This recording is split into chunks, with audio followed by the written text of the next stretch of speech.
وسلام علیک یا رسول اللہ صلی اللہ تعالی علیہ وآلہ وسلم۔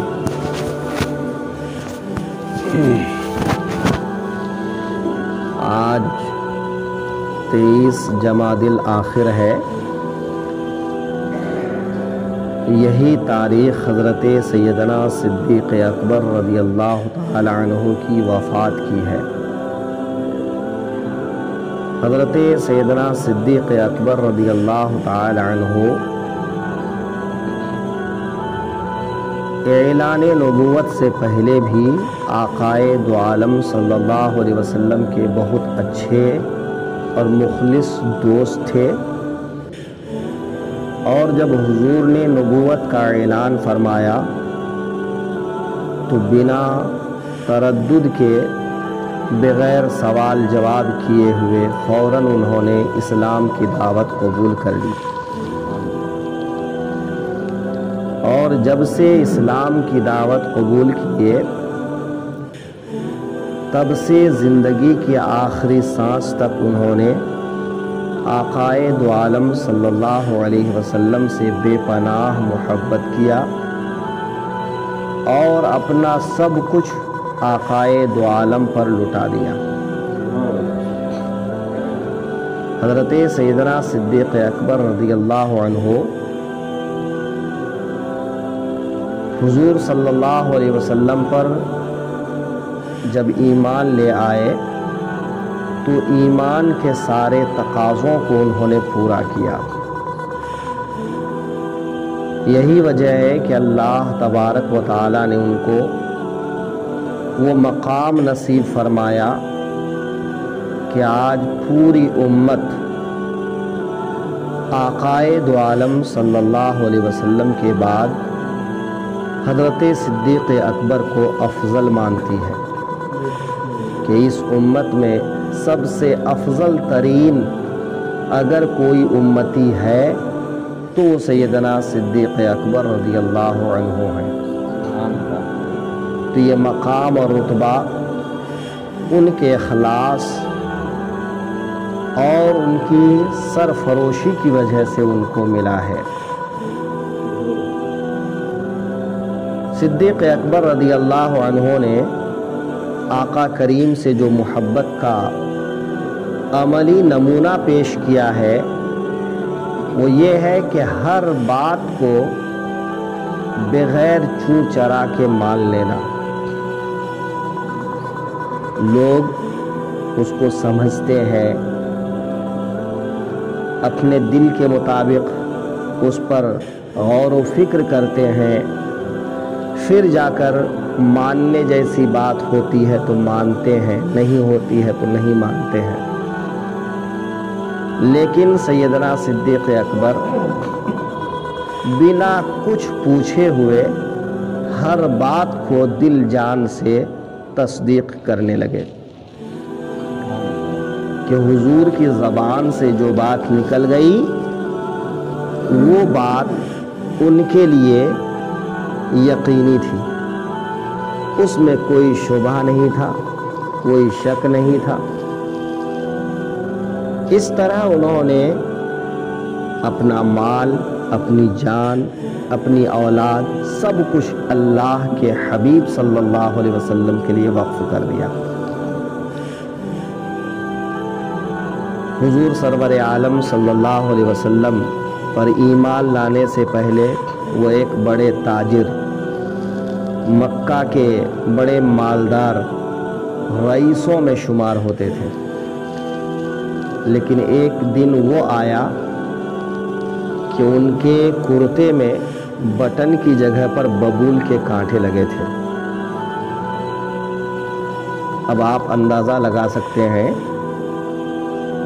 کہ ایک آدمی اپنی دولت، اپنی شہرت، اپنی عزت کسی پر قربان کر دے، یہ بہت مشکل کام ہوتا ہے، لیکن حضرت صدیق اکبر نے سب کچھ قربان کر دیا، یہاں تک کہ جب جان کی بات آئی تو ہر لمحہ حضور سرور عالم صلی اللہ علیہ وسلم کی جان پر اپنی جان قربان کرنے کے لیے تیار رہے۔ ہجرت کی رات سیدنا صدیق اکبر حضور کے ساتھ میں ہجرت فرما رہے تھے، تو چلتے چلتے کبھی آگے جاتے، کبھی پیچھے جاتے، کبھی دائیں جاتے، کبھی بائیں جاتے۔ آقائے دو عالم سب کچھ جانتے ہیں، لیکن کبھی کبھی کسی بات کو ظاہر کرنے کے لیے سوال کرتے ہیں۔ حضرت ابو بکر سے پوچھتے ہیں، ابو بکر یہ کیا بات ہے، کبھی آگے کبھی پیچھے، کبھی دائیں کبھی بائیں جا رہے ہو، کیا بات ہے؟ تو حضرت ابو بکر کہتے ہیں، یا رسول اللہ، مجھے یہ کبھی اندیشہ ہوتا ہے کہ دشمن طاق میں لگے ہیں، کوئی دشمن آگے کی طرف سے آپ پر حملہ آور نہ ہو، اس ڈر سے آگے چلا جاتا ہوں کہ حملہ آور کا حملہ میرے سینے میں آ جائے، کوئی تیر چلائے تو میرے سینے میں آ جائے، تلوار چلائے تو میرے جسم پہ آ جائے۔ پھر خیال آتا ہے کہ کہیں دشمن پیچھے سے نہ حملہ آور ہو تو پیچھے چلا جاتا ہوں۔ پھر خیال ہوتا ہے کہ دائیں بائیں سے کوئی حملہ نہ کرے تو میں دائیں بائیں چلا جاتا ہوں۔ یا رسول اللہ، مجھے اپنی جان کی فکر نہیں ہے، آپ اسلام کے روشن چراغ ہیں، اگر آپ کو کچھ ہو جاتا ہے تو اللہ نے جو مشن آپ کو عطا فرمایا ہے یہ ادھورا رہ جائے گا۔ صدیق اکبر رضی اللہ عنہ سور میں جب پہنچے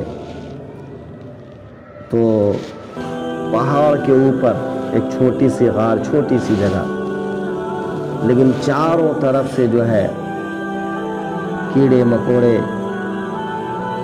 اور موذی جانور ہونے کا ڈر تھا، جگہ جگہ سوراخ، یہ پہاڑوں میں آپ دیکھیں ہوں گے دراڑیں ہوتی ہیں، اس میں سوراخ ہوتی ہے۔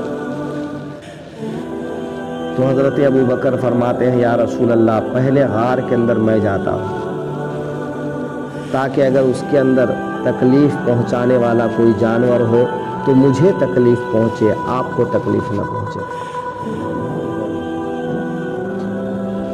بدر کے دن حضور سرور عالم صلی اللہ علیہ وسلم کے لیے ایک خیمہ تیار ہوا، ایک چھپر لگایا گیا۔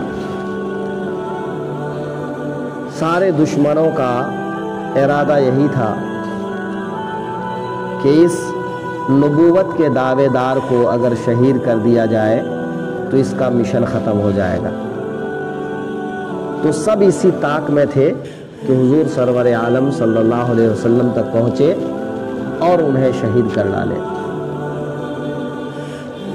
لیکن اللہ جس کی حفاظت فرماتا ہے اسے کوئی نقصان نہیں پہنچا سکتا۔ جب اس چھپر کے نیچے حضور صلی اللہ علیہ وسلم تشریف رکھے تو بات آئی کہ سارے دشمنوں کی نظر چونکہ حضور پر ہے تو حضور کی حفاظت کی ذمہ داری کون کرے گا؟ تو حضرت ابو بکر فرماتے میں کروں گا، ہے نا؟ اس دن نہ حضرت عمر آگے بڑھ سکے، حضرت علی آگے بڑھ سکے، بڑے بڑے بہادر، بڑے بڑے پہلوان تھے اس جنگ میں، لیکن کسی کو یہ ہمت نہ ہوئی کہ ایک طرف 1000 کا دشمن اور ایک طرف ایک ذات آقائے دو عالم صلی اللہ علیہ وسلم کی، سب کا نشانہ حضور تھے۔ تو ہر کسی کو اندیشہ لگا تھا کہ کبھی بھی دشمن حضور پر حملہ کر سکتے ہیں۔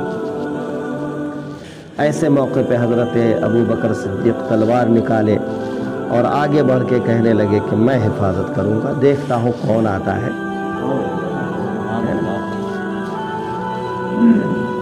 حضرت ابو بکر صدیق رضی اللہ عنہ نے 6 سال کی عمر میں حضرت عائشہ صدیقہ رضی اللہ عنہا سے آقائے دو عالم کا نکاح پڑھ دیا۔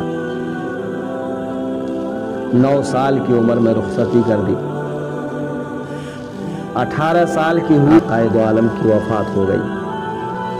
اگرچہ ہمارے آقا صلی اللہ علیہ وسلم آج بھی حیات سے ہیں، لیکن ظاہری اسباب کو دیکھیے تو یوں تو حضور پردہ فرما گئے، لیکن سیدنا صدیق اکبر رضی اللہ تعالیٰ عنہ کو، بلکہ جب کبھی کوئی بات ہوتی تھی، ابھی چند روز پہلے میں نے ایک حدیث شریف پڑھا، آقائے دو عالم صلی اللہ علیہ وسلم سب پر شفقت فرماتے تھے، بالخصوص حضرت عائشہ پر تو ان کی شفقت اور مہربانی کا اندازہ بھی کوئی نہیں لگا سکتا ہے۔ ایسے وقت میں ایک دن حضرت ابو بکر اجازت مانگنے کے لیے گئے تو گھر کے اندر سے حضرت عائشہ کی آواز ذرا اونچی آئی۔ حضور صلی اللہ علیہ وسلم نے اجازت دی تو حضرت ابو بکر گئے اور اپنی بیٹی کو جو ہے تھپڑ مارنے لگے اور فرمانے لگے، دوبارہ میں حضور سے اونچی آواز میں بات کرتے نہ سنوں، ہے نا، کہ آئندہ کبھی حضور سے اونچی آواز میں بات کرتے نہ سنو۔ اس دن چلے گئے، دوسرے دن جب آئے تو دیکھ رہے ہیں کہ حضور سرور عالم اور حضرت عائشہ ایک ہی بستر پہ لیٹے ہوئے ہیں۔ تو آقائے دو عالم صلی اللہ علیہ وسلم سے پھر اجازت مانگے اور حضور کی شفقت دیکھ کے کہنے لگے، یا رسول اللہ، کل جب میں جھگڑے میں آپ دونوں کے بیچ میں آیا تھا تو آج جب آپ ایک دوسرے سے محبت فرما رہے ہیں تو آج بھی مجھے اپنے بیچ میں شامل کر لیجیے۔ تو حضرت ابو بکر کو حضور نے فرمایا، آپ آ جائیے، ہے نا۔ تو دیکھیے کہ ہر لحاظ سے حضرت صدیق اکبر رضی اللہ عنہ نے حضور پر اپنا سب کچھ نچھاور کر دیا، تب جا کے ان کو یہ مقام حاصل ہوا کہ آج امت سب سے اول درجے کا امتی ان کو مانتی ہے۔ حضرت ابو بکر نے جو حضور سے محبت کا ایک انداز پیش کیا ہے، اسی انداز سے اگر کوئی آقائے دو عالم سے محبت کرنے لگ جائے تو یقیناً وہ انسان کامیاب ہو جائے گا، دنیا میں بھی اور آخرت میں۔ ہر بات اللہ اور اس کے حبیب کی رضا کے لیے قبول کر لینا، ہر برائی کو اس کے لیے چھوڑ دینا، نفس کی خواہشات کو چھوڑ دینا، سنت کو اپنا لینا اور ہر مشکل سے گزرتے ہوئے اپنی زندگی کو کامیاب کر لینا۔ یہ حضرت ابو بکر رضی اللہ عنہ کی زندگی سے ہم سب کو سبق ملتا ہے۔ اللہ تعالیٰ سے دعا ہے کہ ہم سب کو حضرت ابو بکر صدیق رضی اللہ تعالیٰ عنہ کی سیرت پر عمل کرنے کی توفیق عطا فرمائے۔